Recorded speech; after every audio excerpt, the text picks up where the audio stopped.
shout. That's right. Welcome in. Welcome back, folks. I'm so glad to have this show. It is Notre Dame football's finally going to be back running around on the field. And it's about time because we need an energy shift around this program in this offseason edition. And it's been sleepy, too sleepy edition of the Always Irish Show. As always, you can find that program on YouTube. Do it. Subscribe if you haven't yet. Appreciate it very much. Give the video a thumbs up. That helps Yanni Boy out as well. Notifications on it where you don't miss nothing. Twitter, search bar Always Irish or at Always Irishing. Emails alwaysirishnd@gmail.com. Audio only. Anywhere you want it, you can get it. Don't want to see my face. Nobody blames you for that. Call in lines. You know them. 312-900-8815. Dial it up. Tell Uncle Yanni Boy all you've heard and seen. Notre Dame Fighting Irish brought to you by SI. Read all about it. Patreon.com/Always Irish. Former captain, leading tackler Mike Goolsby and myself breaking it all down. Okay. Number one.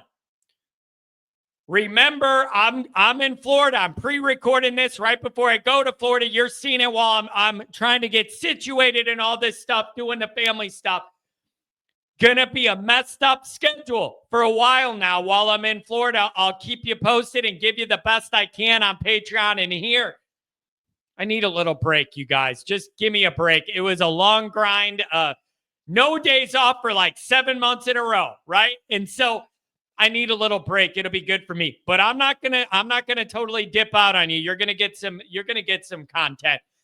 I always think about things when I'm down there, and I'll record on that patio and you'll get it. All right. Here's where I'm going to start.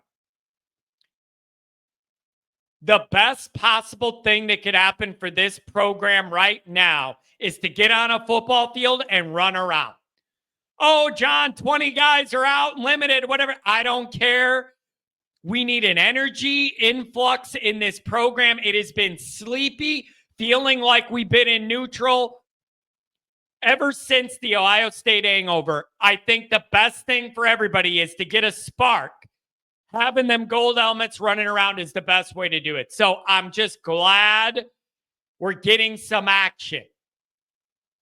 I think that's exactly what we need. Maybe recruiting will uptick when you got blue and gold. I don't know. But it just feels like we've been stuck in neutral since we left the field against Ohio State, and we need to get some energy. It'll just be good for everyone, the players, the coaches, the fans, the media, whatever. Also, remember when there was that talk of like, are we only having 10 practices or whatever? The 10 was only for media availability. There will be 15, but only 10, I think, are for media. So you are getting that full run out with whatever guys are able to play. So that's good. That's good. Even with so many guys out or limited, it's just going to be good to see football again. So what are the things you're looking at this spring? Health. Nobody knew getting hurt and figuring out who's healthy and who's not, and the process, getting everybody healthy. It's not ideal that so many guys in the two deep are out or limited for spring, but it does create opportunity. It does create opportunity for younger guys or guys that weren't in the two deep. There's so many more reps going to be available with so many guys out. Who could step up? Who could get in that two deep with the more opportunities they're going to get with all of our structural physical limitations on the personnel? The quarterback dynamic is its own thing. I mean, geez, we're going to talk about that for the next 7 months every single day. That's already what it is. How much integration can Ash make into this defense with some of the personnel stuff? That's another big flashpoint. Just how much tangibly are you going to be able to accomplish in that window? That's a big deal. And then here's the other thing. And this is kind of off the radar, but something I'm looking at. What is the energy level in this program going to be like this spring? Really think about it.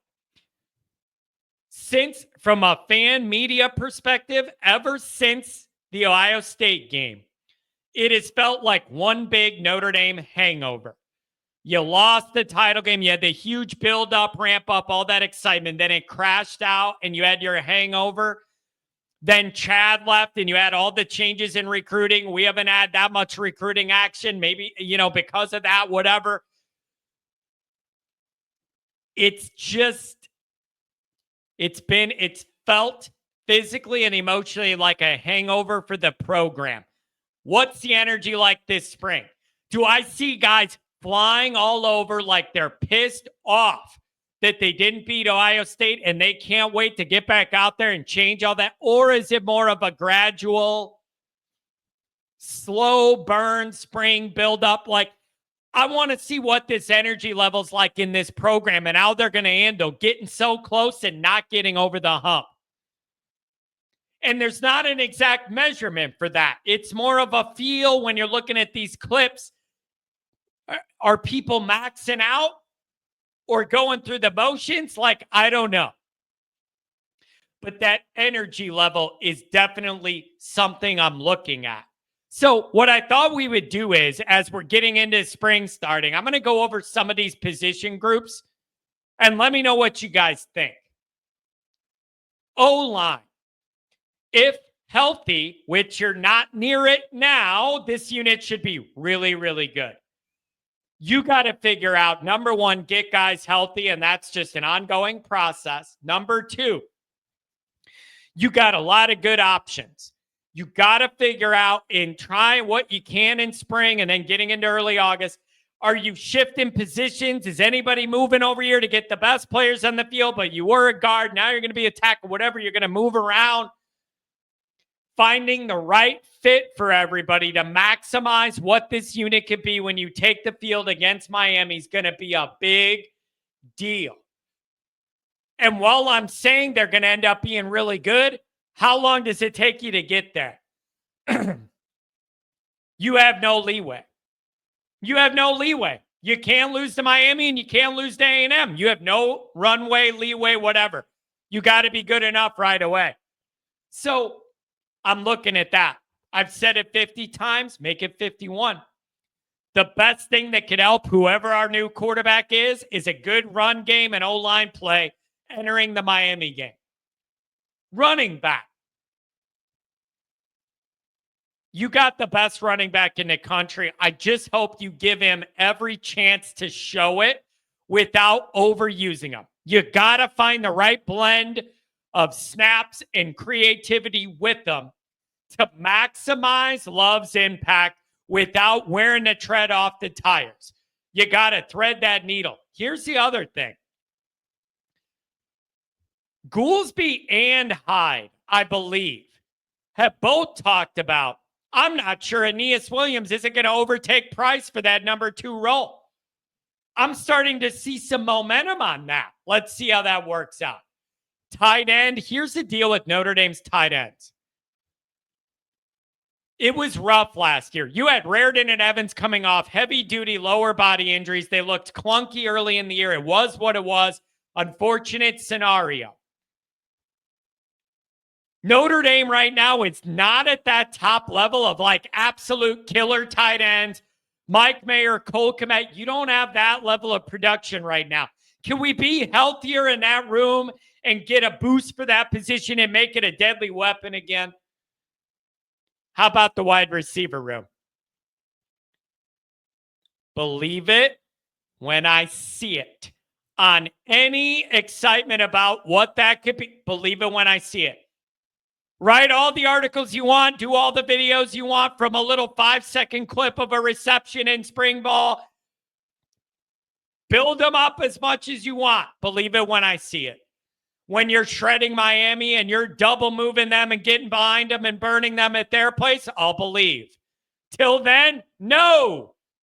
We've been gaslit too many times on wide receiver stuff for me to believe it until I see it. Get behind and around Miami a few times, I'm interested. Quarterback dynamic. Who knows, man? Who knows? How much you going to be able to get done? What's the competition look like? Is it relatively fair as far as reps with the ones? I believe it's been, what was it? 8 or 9 years since we've had a legitimate quarterback competition. Not you bring Hartman in here and say, yeah, it's an open competition. We all know it's not a legitimately open one. What is this staff's willingness to embrace risk?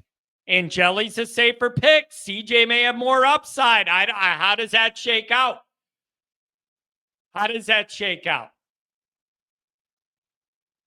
We're going to talk about that every day for 7 months. Flipping over to defense. Here's the overall thing. Do no harm.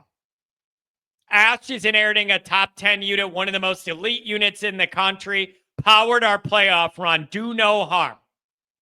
Okay? So that's number one. And again, it's like you could say, and I've heard this, we got enough good players on defense, that'll take care of itself or whatever. Man, there's little things. When to bring a blitz and when to hold off. How many guys to bring on it. Like, how much risk do you want to take? It's going to be different. Ash is going to have a different angle on it than Golden. Let's see how that works out.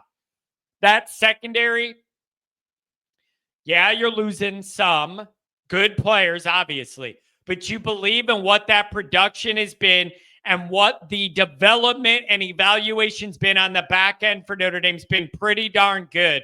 And I think you're going to believe in that. Leonard Moore, you got to think Gray's going to keep getting better. Schuler, Mickens stayed. Like, you should, I think, feel pretty good about that. Linebackers. Sometimes I see these worries about that unit or how good they're going to be or whatever. I believe there's enough talent to make this group really, really good. You got to figure out the right role and the right spot for each guy that's in that mix. KVA going to be a stud. Got to be on the field. I got the need for Snead. I need to see KVA out there. Figure out the right packages and roles to deploy all these guys. And I think you're going to be good at linebacker as long as you figure out who's best at what and what package and what situation. D-line, I got questions about. Mills and Cross did a lot of dirty work for you. It wasn't always flashy, but they did that dirty work. Who steps up? Who steps up? Who clogs up the middle, man? Undersized Heinishes? Sevillano? What are you going to do? I just have some anxiety that you're replacing those two guys that did so much work for you. A lot of it underappreciated and under-recognized. And I need to, again, I got to see it to believe it, that you could hold up to the run in the middle with whatever you're going to do and that you could get pressure. So that's another one. Wide receiver and D-line to me are the two where I'm like, believe it only when I see it. Okay? And so generally speaking, that's where I'm at on these units. I want to see if any of these young guys could get in the mix early, wherever on the field, whatever, stay healthy in spring, whoever can play. There's a lot to watch, and I got a feeling this is all leading to chaos in August because we're not going to get all the answers we want. Maybe I'll be pleasantly surprised. One of those quarterbacks is head and shoulders above the others, and it becomes obvious. I don't know. But I'm sure as hell here for the ride. Spring Notre Dame football's back. Let's go. Have a good one. Don't forget to check out the merchandise. The link is in the description. You can browse and carouse all the different Always Irish gear. Make sure you head over there and get something for the next tailgate. Thanks for being here.